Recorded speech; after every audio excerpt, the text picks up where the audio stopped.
Ladies and gentlemen, the Vice President of the Republic of the Philippines.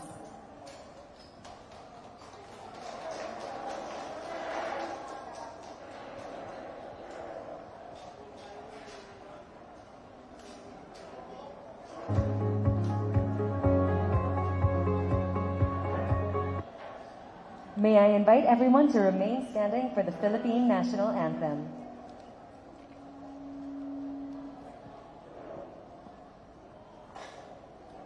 Mga kababayan, ang pambansang awit ng Pilipinas. Hayang magiging Diyos silakalan, alam ng puso, sa linig mo'y buhay.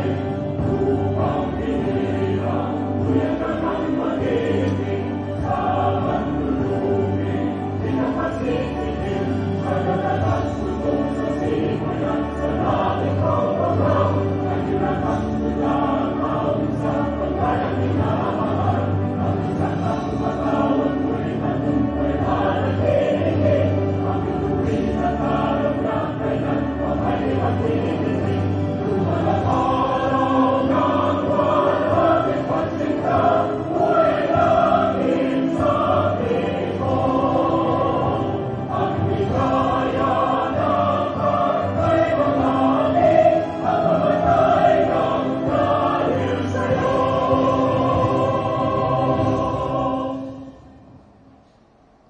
May I invite everyone to sit down?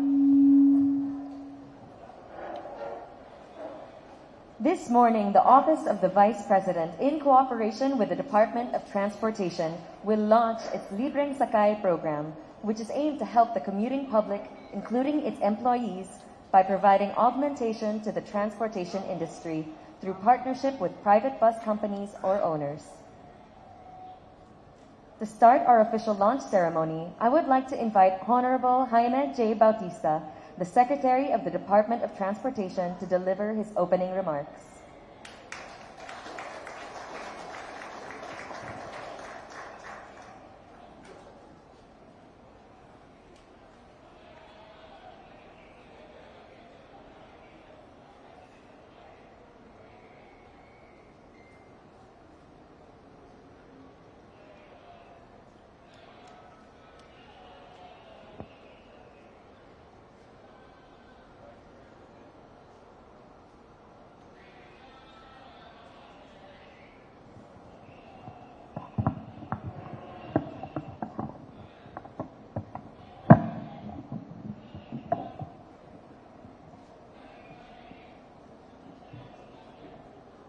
Vice President Sara Duterte Carpio,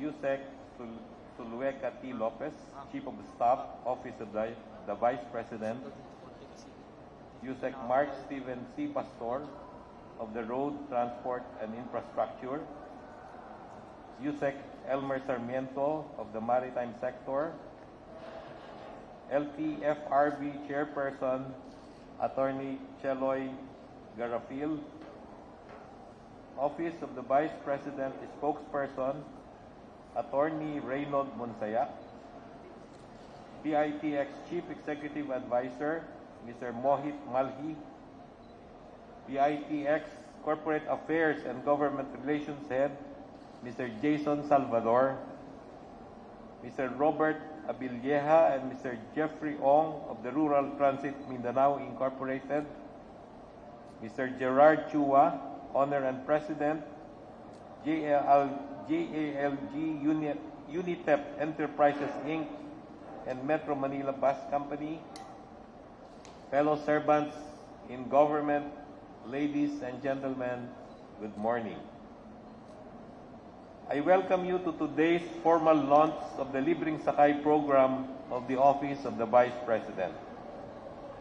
On behalf of the Department of Transportation, I would like to express my gratitude to our Vice President, Sara Duterte Carpio. We are grateful for her support to DOTR's service contracting program by deploying additional buses along the EDSA busway to help address the long line of commuters, especially during rush hours. We are honored by your support, Madam Vice President. The additional buses will alleviate the daily struggle of commuters along EDSA. Ito ay makakatulong sa mga manggagawang kailangang magtrabaho habang pasan ang bigat na dulot ng pagtataas ng presyo ng langis at iba pang mga bilihin. The Vice President's help will also be useful when face-to-face classes start this month. Malaking tulong ang libreng sakay sa ating mga estudyante. We are also grateful for the planned expansion of the VP's Libreng Sakay program to other major cities in the country. This will mean more of our kababayans will enjoy the benefits of the Libreng Sakay program nationwide. Kaisa po ang kagawaran ng transportasyon sa hangarin ng ating pangalawang Pangulo na tulungang ibsan ang pasanin ng ating mga kababayan, lalo na sa panahon ngayon. This is the kind of collaboration between government agencies that I advocated to facilitate delivery of service to the public. More importantly, this is one of the crucial ways on how we can attain our goal of providing accessible, affordable, comfortable, and safe transport service for all Filipinos. And now, at this point, to share with us why she decided to support Libreng Sakay, may I introduce to you our Vice President and Secretary of the Department of Education, Inday Sara Duterte Carpio.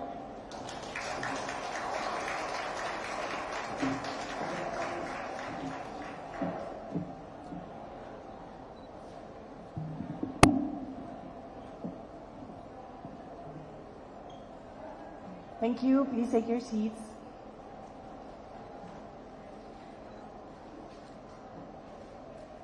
Secretary Jimmy Bautista, ladies and gentlemen, maayong buntag sa inyong tanan, magandang umaga sa inyo lahat.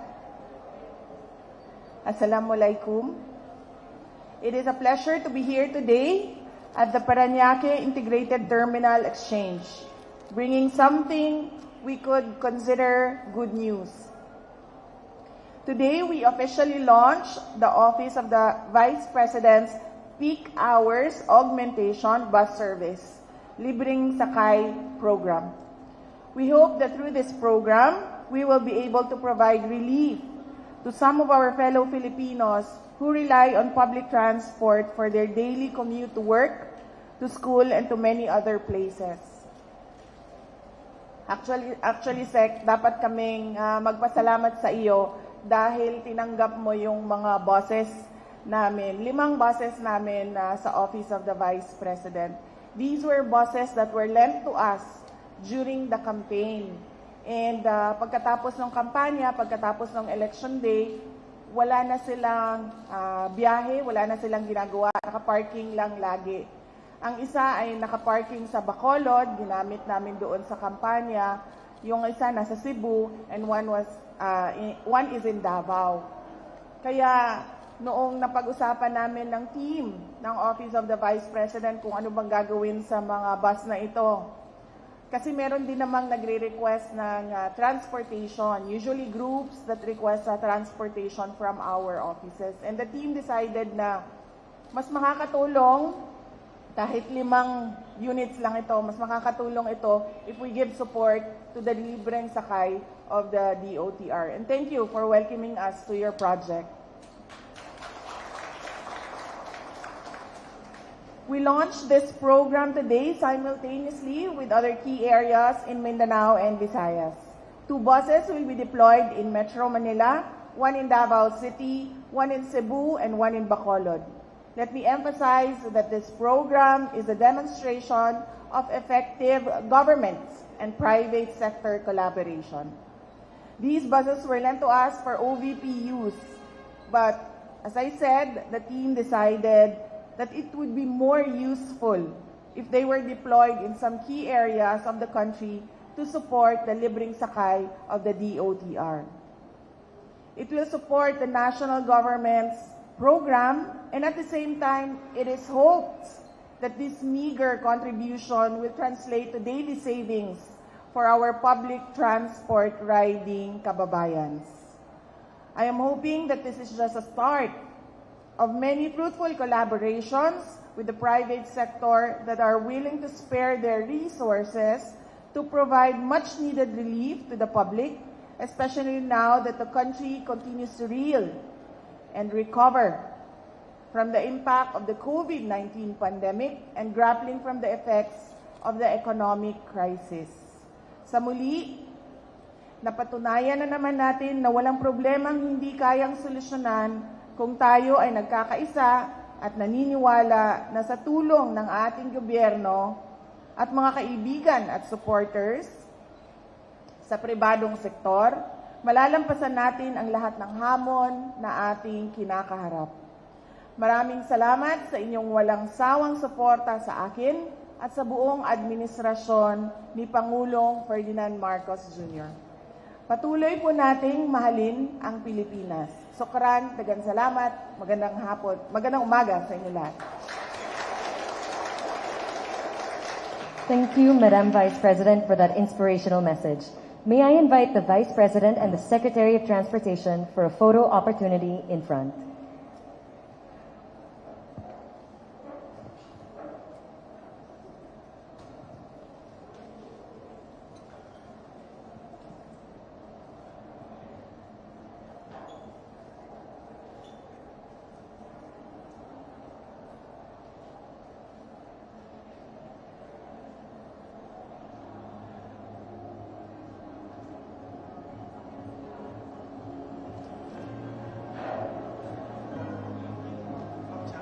May we now invite Yusek Lopez, Yusek Pastor, Yusek Sarmiento, Asek Ortonio, Attorney Monsayak, Chair Velicaria Galafir, Mr. Chua, Mr. Ong, Mr. Abelleja, Mr. Malhi, and Ms. Valoro for a photo opportunity.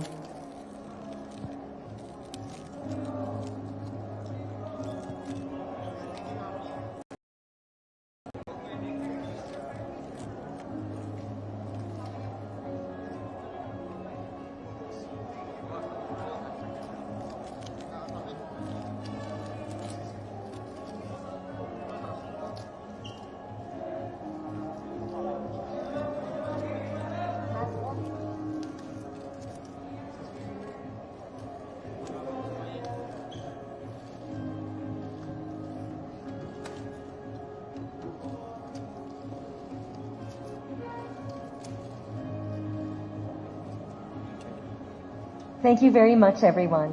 Before we conclude the ceremony, may I invite the Vice President and the Secretary for the blessing and inspection of the buses at the parking bays just outside the ceremonial area.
Bus 1 is now loading passengers for its maiden trip.